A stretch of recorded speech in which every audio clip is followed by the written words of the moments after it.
we're bringing forward new immigration rules this week to temporarily suspend new applications under the existing dedicated refugee family reunion route. Until the new framework is introduced, refugees will be covered by the same family migration rules and conditions as everyone else. The House will be aware that when we came into the government, we found an asylum and immigration system in chaos. Small boat gangs for 7 years had been allowed to embed their criminal trade along the French coast. The asylum backlog was soaring and illegal working was being ignored. The previous government had lost control of the system and, as a result, opened many hundreds of asylum hotels across the country, while returns were a third lower than in 2010. And before leaving office, they deliberately cut asylum decision-making by 70%, leaving a steeply rising backlog behind. It is little wonder that people right across the country lost confidence in the system and demanded to know why they were paying the price of a system that was so out of control. But that does not mean that people rejected the long and proud history of Britain doing our bit to help those fleeing persecution or conflict, including in the past decade families from Ukraine, Syria and Hong Kong. Because it is the British way to do our bit alongside other countries to help those who need sanctuary, but the system has to be controlled and managed based on fair and properly enforced rules, not chaos and exploitation driven by criminal smuggler gangs. And it is exactly because of our important tradition that substantial reforms are needed now. In our first year in government, we've taken immediate action, laying the foundations for more fundamental reform. We have restored asylum decision-making and then rapidly increased the rate of decisions. Had we continued with the previous government's freeze on asylum decisions, thousands more people would have been in hotels and asylum accommodation by now. Instead, we removed 35,000 people with no right to be here, including a 28% increase in returns of failed asylum seekers and a 14% increase in removals of foreign criminals. We've increased raids and arrests on illegal working by 50%, and we cut the annual hotel bill by almost £1 billion in the last financial year. We are rolling out digital ID and biometric kits so immigration enforcement can check on the spot whether someone has a right to work or a right to be in the UK. And on channel crossings and organised immigration crime, we are putting in place new powers, new structures and new international agreements to help dismantle the criminal industry behind the boats. So I want to update the House on the further steps we're now taking. In August, I signed the new treaty with France, allowing us for the first time to directly return those who arrive on small boats. The first detentions took place the next day of people immediately on arrival in Dover, and we expect the first returns to begin later this month. Applications have also been opened for the reciprocal legal route, with the first cases under consideration, subject to strict security checks.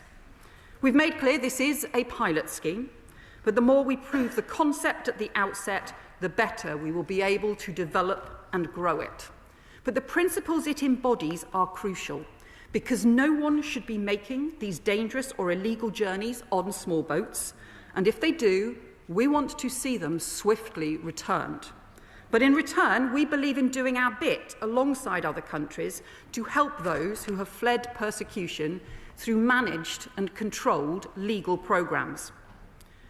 This summer, we've also taken further action to strengthen enforcement against smuggling gangs. France has reviewed its maritime approach to allow for the interception of taxi boats in French waters, and we will continue to work with them to implement this change as soon as possible. In the last year, the National Crime Agency has led 347 disruptions of immigration crime networks, their highest level on record, and a 40% increase in a year. Over the summer, we announced a £100 million uplift in funding for border security and up to 300 more personnel in the National Crime Agency focusing on targeting the smuggler gangs. And the Border Security Bill will give them stronger powers, counter-terrorism powers against smuggler gangs, powers to seize and download mobile phones of small boat arrivals, and the power to ban sex offenders from the asylum system altogether. Mr. Speaker, if opposition parties work with us to speed passage through the other place instead of opposing the bill, those powers could be in place within months, making our country safer and more secure. Let me turn now to the major reforms that are needed to fix the broken asylum system that we inherited. Although we have increased decision-making and increased returns, the overall system remains sclerotic, outdated and unfair. So as we committed in the Immigration White Paper, we will shortly set out more radical reforms to modernise the asylum system and to boost our border security, tackling the pull factors, strengthening enforcement, making sure people are treated fairly, reforming the way that the ECHR is interpreted here at home, speeding up the system, cutting numbers and ending the use of hotels, and developing controlled and managed routes for genuine refugees. At the heart of these reforms will be a complete overhaul of the appeals system, the biggest obstacle to reducing the size of the asylum system and to ending hotel use.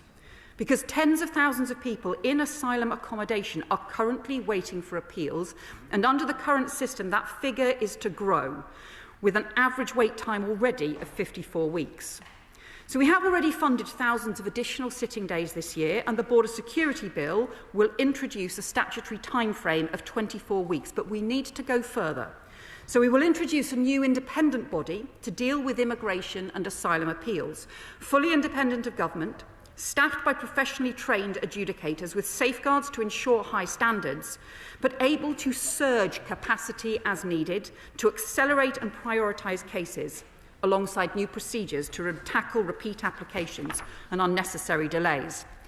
We're also increasing detention and returns capacity, including a 1,000-bed expansion at Campsfield and Haslar, with the first tranche of additional beds coming online within months, to support many thousands more in forced removals each year. And our reforms will also address the overly complex system for family migration, including changes to the way that Article 8 of the ECHR is interpreted. We should be clear, international law is important. It is because other countries know that we abide by it that we have been able to make these new agreements with France to return people who arrive on small boats, to make new agreements with Germany to stop the warehousing of small boats by criminal gangs, and to explore returns hubs partnerships with other European countries. But we also need the interpretation of international law to keep up with the realities and challenges of today's world. But there is one area where we also need to make more immediate challenges. The current rules for family reunion for refugees were designed many years ago to help families separated by war, conflict and persecution. But the way they are now being used has changed. Even just before the pandemic, refugees who applied to bring family to the UK did so on average more than 1 or 2 years after they had been granted protection, long enough for them to be able to get jobs or find housing or be able to provide their family with some support. In Denmark and Switzerland, currently those granted humanitarian protection are not able to apply to bring family for at least 2 years after protection has been granted. But here in the UK now, however, those applications come in on average in around a month after protection has been granted, often even before a newly granted refugee has left asylum accommodation. As a consequence, refugee families who arrive are far more likely to be seeking homelessness assistance. And some councils are finding that more than a quarter of their family homelessness applications are linked to refugee family reunion. That is not sustainable. Currently, there are also no conditions on family reunion for refugee sponsors, unlike those in place if the sponsor is a British citizen or a long-term UK resident, and that is not fair. Finally, the proportion of migrants who have arrived on small boats and who then apply to bring family has also increased sharply in recent years, with signs that smuggler gangs are now able to use the promise of family reunion to promote dangerous journeys to the UK. Mr. Speaker, we continue to believe that families staying together is important, And it's why we will seek to prioritise family groups among the applicants to come to Britain under our New Deal with France. But reforms are needed. So in our asylum policy statement later this year, we will set out a new system for family migration, including looking at contribution requirements, longer periods before newly granted refugees can apply, and dedicated controlled arrangements for unaccompanied children and for those fleeing persecution who have family in the UK. And we aim to have some of those changes in place for the spring. But in the meantime, we do need to address the immediate pressures on local authorities and the risks from criminal gangs using family reunion as a pull factor to encourage more people onto dangerous boats. Therefore, we are bringing forward new immigration rules this week to temporarily suspend new applications under the existing dedicated refugee family reunion route. Until the new framework is introduced, refugees will be covered by the same family migration rules and conditions as everyone else. Mr. Speaker, let me turn next to the action we're taking to ensure that every asylum hotel will be closed for good under this government. Not just by shifting individuals from hotels to other sites, but by driving down the numbers in supported accommodation overall. And not in a chaotic way through piecemeal court judgments, but through a controlled, managed and orderly programme, driving down inflow into the asylum system, clearing the appeals backlog, which is crucial, and continuing to increase returns. Within the asylum estate, we are reconfiguring sites, increasing room sharing, tightening the tests for accommodation and working at pace to identify alternative, cheaper and more appropriate accommodation with other government departments and with local authorities. And we're increasing standards and security and joint public safety cooperation between the police, accommodation providers and the Home Office to ensure that laws and rules are enforced. Mr. Speaker, I understand and agree with local councils and communities who want the asylum hotels in their communities closed, because we need to close all asylum hotels and we need to do so for good.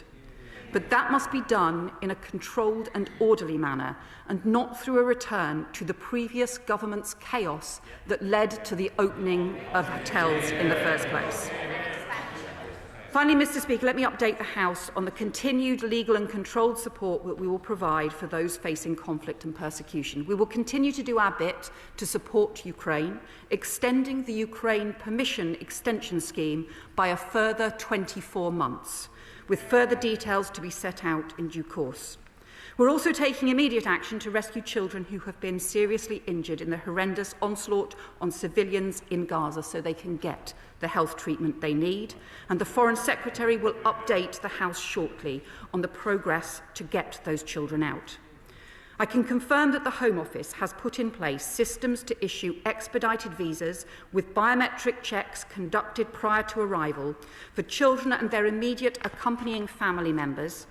And we have done the same for all the Chevening scholars and are in the process of doing so now for the next group of students from Gaza who have been awarded fully funded scholarships and places at UK universities so they can start their studies in autumn this year. And later this year, we will set out plans to establish a permanent framework for refugee students to come study in the UK so we can help more talented young people fleeing war and persecution to find a better future, alongside capped and managed ways for refugees to work here in the UK. Mr. Speaker, this government is determined to fix every aspect of the broken system we inherited and to restore the confidence of the British people. Solving problems, not exploiting them. A serious and comprehensive plan, not fantasy claims based on sums that don't add up or gimmicks that failed in the past.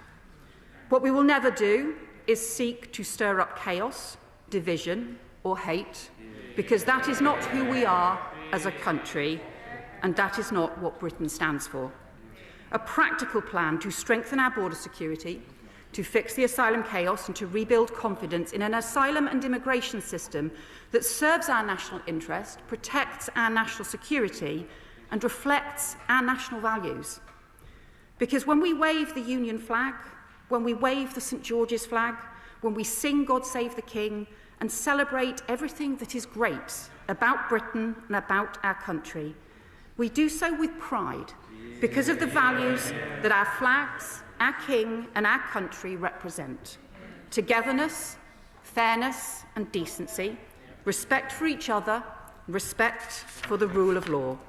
That is what our country stands for. That is the British way to fix the problems we face, and I commend this statement to the House. Yeah.